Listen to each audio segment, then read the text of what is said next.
കേരളം കാത്തിരുന്ന മുഖ്യമന്ത്രി AICC പ്രഖ്യാപിച്ചിരിക്കുകയാണ്.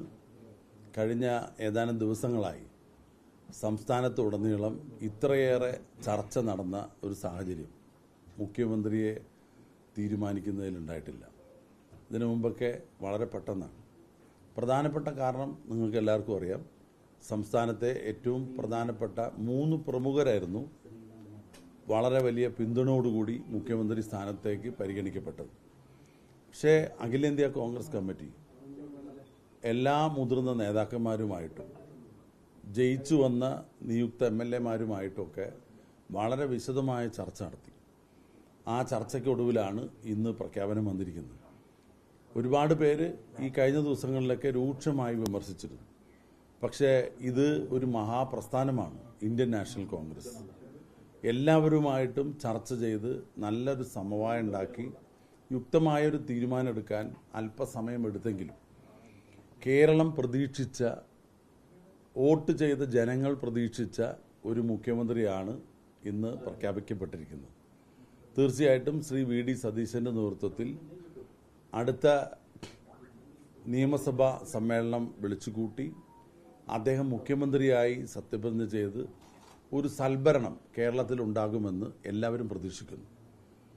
കഴിഞ്ഞ തെരഞ്ഞെടുപ്പിന് മുമ്പ് അദ്ദേഹം പുതുയുഗ യാത്ര നടത്തി കേരള സംസ്ഥാനത്തുടനീളം 140 നിയോജക മണ്ഡലങ്ങളിലും തെരഞ്ഞെടുപ്പിന് എത്രയോ മാസങ്ങൾക്ക് മുമ്പ് കേരളത്തെ വീണ്ടെടുക്കാൻ, സാമ്പത്തികമായി തകർന്ന സംസ്ഥാനത്തെ രക്ഷിക്കാൻ എല്ലാ മേഖലയിലും വിദഗ്ധരുമായും അതുപോലെ ദീർഘവീക്ഷണരുമായും വിചക്ഷണരുമായിട്ടുമൊക്കെ വളരെ വിശാലമായ ചർച്ച നടത്തി അതിൻ്റെ ഒരു സത്ത അദ്ദേഹം ജനങ്ങളുടെ മുമ്പിൽ അവതരിപ്പിച്ചു. ആ ഒരു പുതുയുഗ യാത്ര കേരളത്തെ തകർച്ചയിൽ നിന്നും രക്ഷിക്കാനാണ്. സാമ്പത്തികമായി അരാജകത്വമാണ്, സാമൂഹ്യമായിട്ടുള്ള ഭീതിജനകമായ സാഹചര്യമാണ്, തൊഴിലില്ലാതെ വിദ്യാഭ്യാസവും ആരോഗ്യവും ആ മേഖലയെല്ലാം വല്ലാത്തൊരു പരിതാപകരമായ അവസ്ഥയിൽ എങ്ങനെ കേരളത്തെ രക്ഷിക്കും?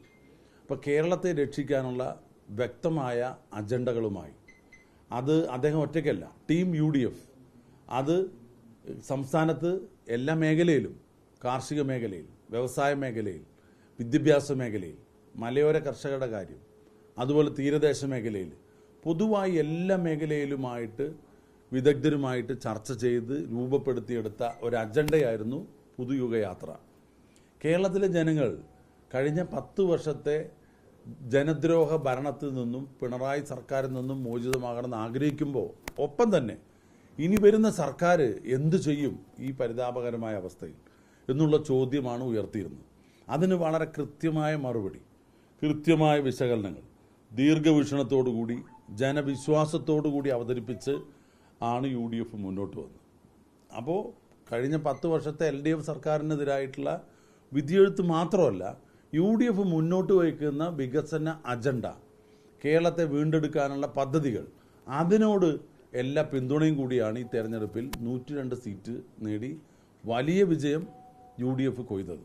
അതിന് മുന്നിൽ നിന്നും പോരാടിയ ശ്രീ VD സതീശൻ, അതിന് താങ്ങും തണലുമായിട്ട് നിന്ന, എല്ലാ സപ്പോർട്ടുമായിട്ട് നിന്ന ശ്രീ രമേശ് ചെന്നിത്തല, ശ്രീ KC വേണുഗോപാൽ, ഇവിടെ എല്ലാവരുമായിട്ടും വളരെ വിശദമായി ചർച്ച നടത്തി. കേരളത്തിലെ മുതിർന്ന നേതാക്കന്മാരായിട്ട് ചർച്ച ചെയ്ത് ഇത് ഒരു ഏകപക്ഷീയമായിട്ടുള്ള പ്രഖ്യാപനമല്ല.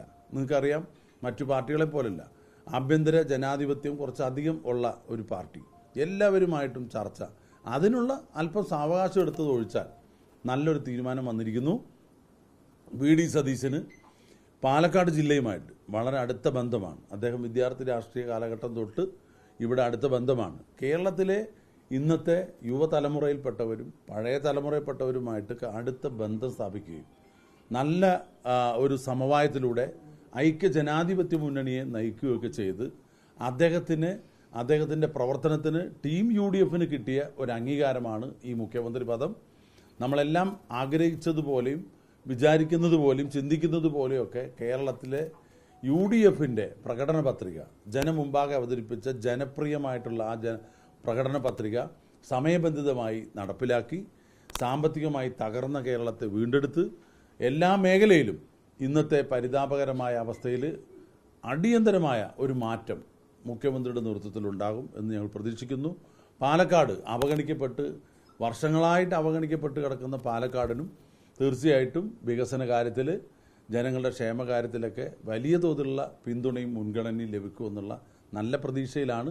ശ്രീ വി ഡി സതീശൻ്റെ മുഖ്യമന്ത്രി പദത്തിൽ അത്യധികം അഭിമാനിക്കുന്നു. അതുപോലെ തന്നെ അദ്ദേഹത്തെ പ്രത്യേകമായിട്ട് അഭിനന്ദിക്കുന്നു. ജനവികാരം പൂർണ്ണമായും ഉൾക്കൊണ്ടുകൊണ്ട് അദ്ദേഹത്തിന് പ്രവർത്തിക്കാൻ കഴിയട്ടെ എന്ന് എല്ലാ ആശംസകളും അറിയിക്കുകയാണ്.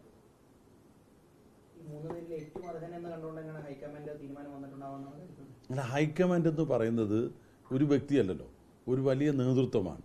ആ നേതൃത്വം എല്ലാ മേഖലയിലും പെട്ട സീനിയറോ ജൂനിയറോ നോക്കാതെ എല്ലാവരുമായിട്ട് ചർച്ച ചെയ്തിട്ടുണ്ട്. മെറിറ്റും ഡിമെറിറ്റും ഒക്കെ വെച്ചല്ല ഇപ്പോൾ ഈ സാഹചര്യത്തിൽ ആരായിരിക്കണം ഗവൺമെൻറ് നയിക്കേണ്ടത്. അപ്പോൾ അത് മല്ലികാർജുൻ ഖാർഗെ തൊട്ട് ശ്രീമതി സോണിയാഗാന്ധി, രാഹുൽ ഗാന്ധി, അതുപോലെ തന്നെ മുതിർന്ന എല്ലാ നേതാക്കന്മാരുമായിട്ട് ആലോചിച്ചു. കേരളത്തിലെ പ്രധാനപ്പെട്ട എല്ലാ നേതാക്കന്മാരുമായിട്ടും ആലോചിച്ചു. അത്രയും സുതാര്യമായ ഒരു ജനാധിപത്യ പ്രക്രിയയിലൂടെയാണ് ഈ മുഖ്യമന്ത്രിയെ തീരുമാനിച്ചിരിക്കുന്നതെന്നാണ് നമുക്ക് മനസ്സിലാക്കാൻ കഴിയും. ജനാധിപത്യ പ്രക്രിയയും കീഴ്വഴക്കങ്ങളും ലംഘിച്ചുകൊണ്ടാണ് മുഖ്യമന്ത്രിയെ തീരുമാനിച്ചതെന്നാണ് NSS ജനറൽ സെക്രട്ടറി ഇപ്പോൾ പറഞ്ഞിരിക്കുന്നത്. അദ്ദേഹം എതിർപ്പും വ്യക്തമാക്കിയിട്ടുണ്ട്. കോൺഗ്രസ് ഇത് ശരിയായില്ല, ലീഗിന് കീഴ്പ്പെട്ടു എന്നൊക്കെയാണ് ആരോപണം. അതൊക്കെ ഒരു തീരുമാനം എടുക്കുമ്പോൾ അതിൽ പലതരത്തിലുള്ള വിമർശനങ്ങളുണ്ടാവും. അതെല്ലാം പ്രവർത്തിച്ച് ശ്രീ വി ഡി സതീശൻ മികവ് തെളിയിക്കും. ഈ വിമർശനങ്ങളൊക്കെ ഉൾക്കൊണ്ടുകൊണ്ട് തന്നെ അത്തരത്തിലുള്ള ആക്ഷേപങ്ങളൊക്കെ ഉണ്ടാവും. 102 സീറ്റ് കിട്ടിയപ്പോഴും ആക്ഷേപിച്ചവരുണ്ട്. അതൊക്കെ രാഷ്ട്രീയമാണ്. അത് ഓരോരുത്തർക്കും അഭിപ്രായം പറയാൻ ഈ പൊതുവേദിയിൽ അവർക്കെല്ലാവർക്കും അർഹതയുണ്ട്. പക്ഷെ അതെല്ലാം കേട്ടുകൊണ്ട് ശരിയായ രീതിയിൽ BJP ഇപ്പോ പാണക്കാട് തങ്ങന്മാരെ അതുപോലെ തന്നെ ജമാഅത്ത് ഇസ്ലാമിന്റെ നേതാക്കളുടെയൊക്കെ ചിത്രങ്ങൾ പങ്കുവെച്ചുകൊണ്ടാണ് ഇപ്പോൾ ഹൈക്കമാൻഡ് തെറ്റില്ല. BJP-ക്കാർ പാണക്കാട് തങ്ങളെയൊക്കെ അംഗീകരിക്കുന്നതും അവരുടെയൊക്കെ ഫോട്ടോ പ്രദർശിപ്പിക്കുന്നതൊക്കെ നല്ല കാര്യമാണ്. കാരണം കേരളം ഒരു മതേതര സംസ്ഥാനമാണ്.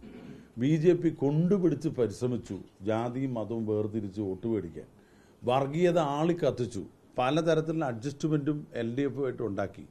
ആ മോഹങ്ങളൊക്കെ പൊളിഞ്ഞപ്പോൾ അവർ ഇത്തരത്തിലുള്ള അഭിപ്രായ പ്രകടനമായിട്ടൊക്കെ വരും. അതിൽ കാര്യമൊന്നുമില്ല. ഇവിടെ